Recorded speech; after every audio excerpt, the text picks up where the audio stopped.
Hello there, I'm Alice, a 32-year-old woman currently 9 months pregnant. Today, my husband and I are driving to his family's home, a mere 30-minute drive from our apartment.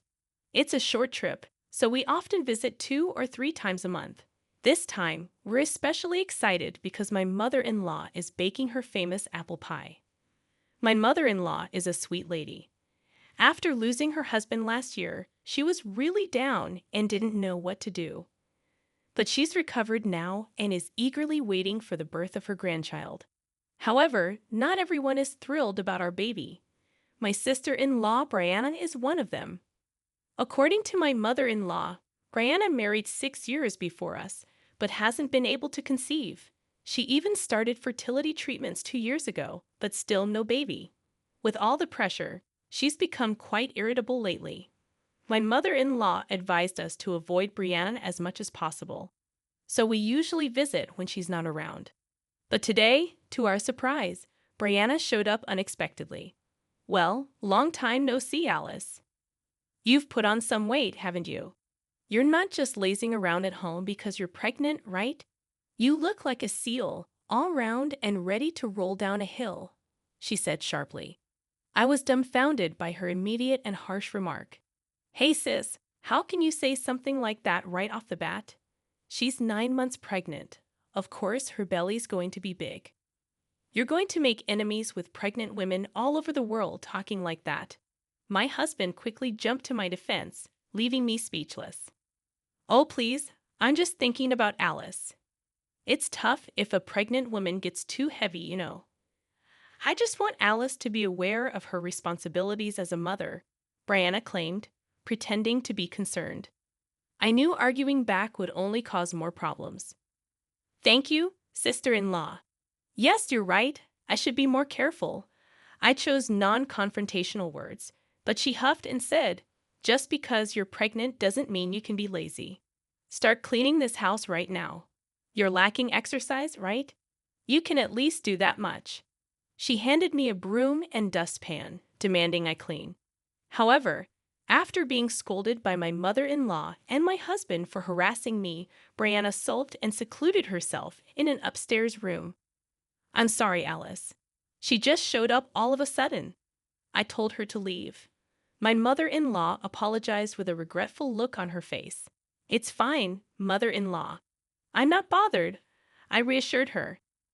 I'm sorry, Alice. That's just how my sister is, my husband added. Despite the tension, we spent a pleasant time together, enjoying the apple pie and sipping tea. We called out to Brianna, but there was no response. Although we were worried, she never came down in the end. However, I had no idea that a shocking incident would occur just a few days later. I went to my in-laws' house alone to speak with my mother-in-law. As I wondered why the front door was unlocked, I discovered Brianna in the living room. Sister-in-law, what brings you here? I heard from mother-in-law that you had to work today, I said, surprised. I wasn't in the mood, so I took the day off. I was surprised to see you here. You disrupted my cleaning last time. Now please get back to work, she said, thrusting the broom and dustpan back at me. To avoid any trouble, I decided to clean as much as I could.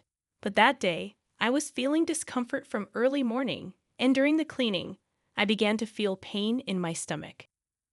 Just as I thought of taking a short break, Brianna kicked my stomach, causing my water to break. The pain escalated, and I fell to the floor. Ah, it hurts. Somebody, please help. I cried out, taking my mobile phone from my pocket and quickly dialing my mother-in-law.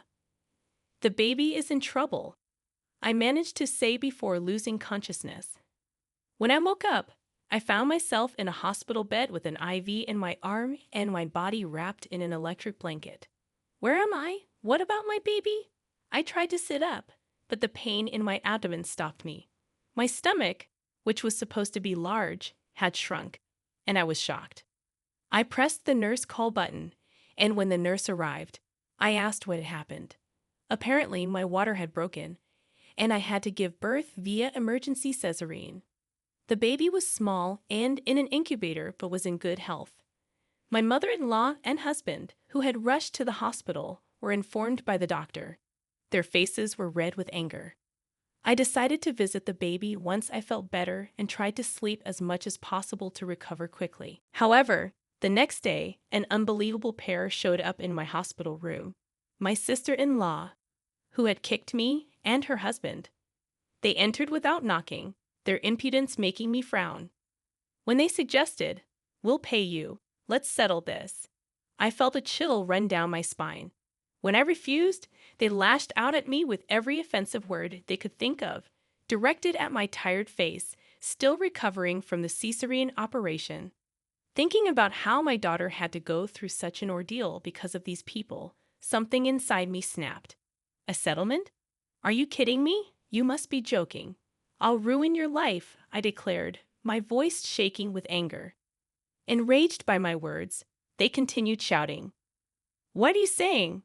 We're offering a solution with money. Aren't you thankful, Alice? Didn't your parents teach you to obey your elders? We're telling you to settle, so just agree quietly," my brother-in-law added, joining in the argument. Forgetting it was a hospital room, our voices escalated until the door suddenly swung open. "I've heard everything. I'm sorry, but I have absolutely no intention of settling." My husband, tall and imposing, stood at the door, his deep voice resonating through the room. The two who had been so confident moments before were now taken aback. "Ah, long time no see, Finn. It's a coincidence to meet you here," my brother-in-law stammered, his face tense. "It truly is a coincidence. I didn't expect to meet you here, nor did I expect to hear such words from you. I would appreciate an explanation. We were all in the room when you said it, so there's no room for any excuses," my husband responded, his fury barely contained. "Don't be so angry, Finn. It's not like we had ill intentions. We just feel bad for what we did to Alice. That's why we're offering money, hoping to settle this out of court," my sister-in-law explained, her voice trembling. But my husband's fury didn't subside. "The one who decides whether this will be a settlement or not is Alice, not you. Besides, do you think this is a situation that can be solved with money? Alice had an emergency C-section, and the baby is in an incubator. You endangered both their lives. Do you even understand that?" My husband exploded, his emotions getting the best of him. I also couldn't forgive them just because they were throwing money at us. I agree with my husband. No amount of money can make this right. You will face the consequences of your actions, I said firmly. It seemed like my sister-in-law assumed that throwing money at us would make us forgive them, but this situation was far more serious. Thankfully, both my daughter and I were fine, though she was in an incubator. Had there been any mistake, the outcome could have been much worse. My sister-in-law seemed entirely oblivious to this reality, and I suspected my brother-in-law felt the same. At my words, my sister-in-law flared up and raised her voice. "What do you mean? This is all because of her. She knew I couldn't get pregnant, and yet kept rubbing her belly in front of me." "Was that a jab at me?" she shouted, her face red with fury. I was furious. "That's why you did what you did. To make sure I never do anything like that again. How ridiculous. I hadn't met you often since I got pregnant, and every time you saw me, you would go into your room and not come out. So how did you see me rubbing my belly?" I retorted, incredulous at her excuse. No matter what she said, it wouldn't erase what she had done. "I understand that you're struggling, but that doesn't justify doing something like this to Alice. No matter the reason, endangering a life is never acceptable," my husband explained, stating the obvious. But they both looked elsewhere, not even trying to listen to us. It seemed like they wanted to get this over with as soon as possible. Seeing the two of them show no remorse, I felt my condition worsen. "Are we done here? I just had surgery and I'm not feeling well. If you continue to cause a ruckus, I'll call the police," I warned. Arguing wasn't going to resolve anything, and dealing with them was too much for me while I was still recovering. After my husband kicked them out, I sighed heavily. Fortunately, my husband had recorded their conversation, giving us solid evidence. My mother-in-law was furious about what her daughter had done, endangering my life and her grandchild's. We decided to press charges against my sister-in-law. We filed a complaint with the police, and my sister-in-law was taken to the station. Through a lawyer, we began negotiations, but my sister-in-law insisted I'd done nothing wrong.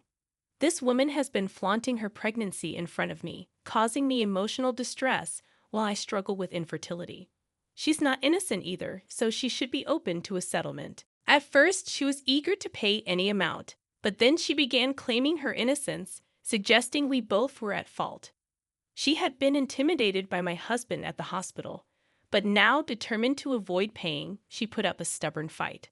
However, she had no idea that our conversation in the hospital room had been recorded. When the evidence was presented, both their faces turned ashen. Even with such clear evidence, you still claim you're innocent? I'm afraid that won't fly, my husband said firmly. After enduring their insults and refusing to agree to a settlement, my sister-in-law, in anger, flung a cup of cold coffee at us. Thankfully, it was cold, so we weren't burned.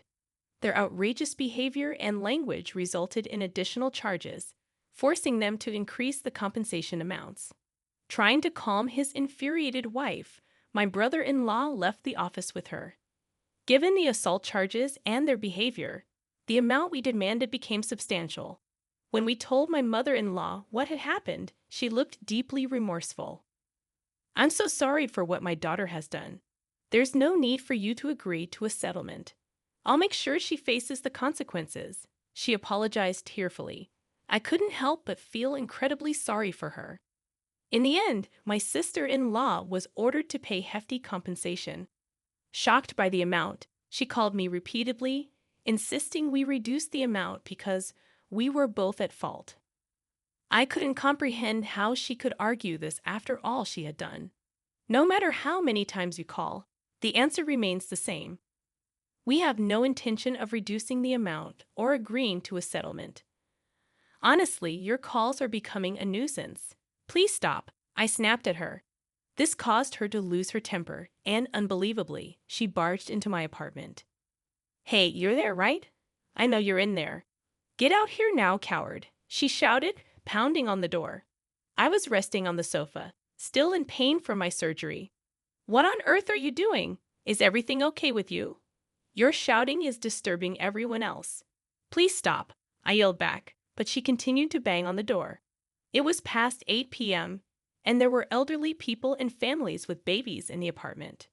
Of course, my husband was still at work and hadn't returned home.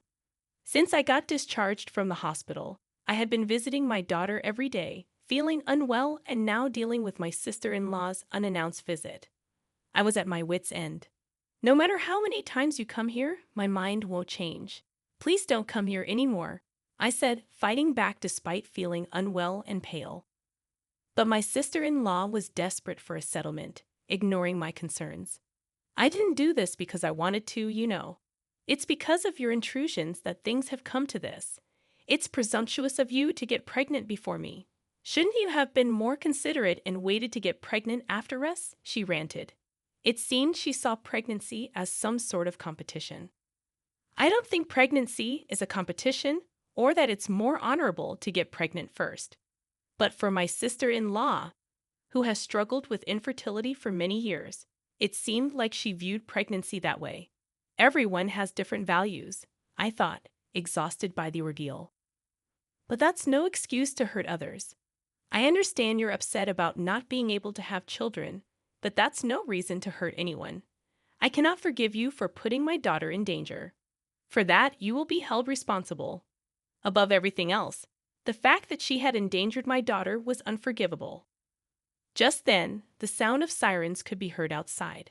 It seemed someone in the apartment had reported the disturbance.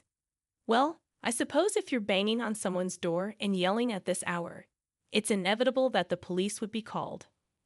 What do you mean the police are here? Open the door. You have to hide me, my sister-in-law pleaded.